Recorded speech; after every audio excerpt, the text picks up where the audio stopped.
already told me that go deep into that and look out.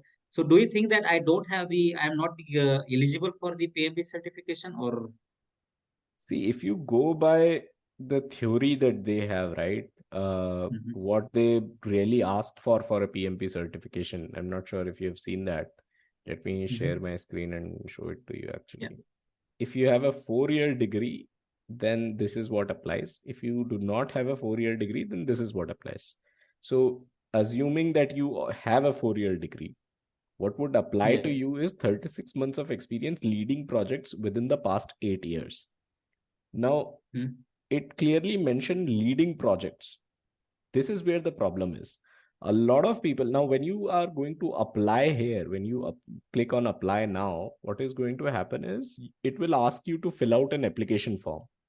And that application form will also ask you for your experience, the 36 months of experience that you have Mm. in leading projects. So it will ask you, how did you lead your projects, right? What were the different phases in your projects and what did you do in each of those projects? You will Mhm, find ample information online on how to fill that form out. You will also mhm, find templates on what you should write in those forms so that your form gets mhm, approved by PMI. All that is mhm, fine, and that is happening practically. That is why I'm telling you.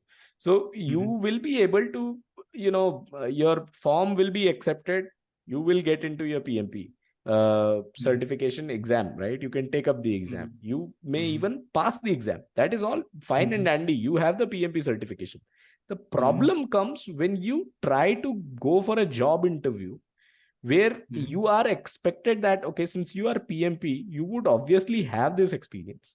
Interviewers, what they expect, the companies, what they are expecting is that we have mhm, someone who has already led projects, who is a professional project manager, right? Not someone mhm. who's trying to get into project management.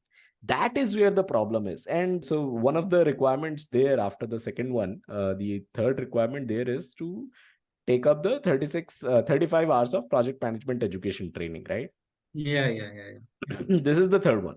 So there are a lot Mhm. of institutes out there that provide these Yeah, 35 yeah, yeah. hours. You can get it on Udemy, you can get it on Yeah, yeah, Skillshare. yeah, yeah. So I take those class myself and I know how that business works.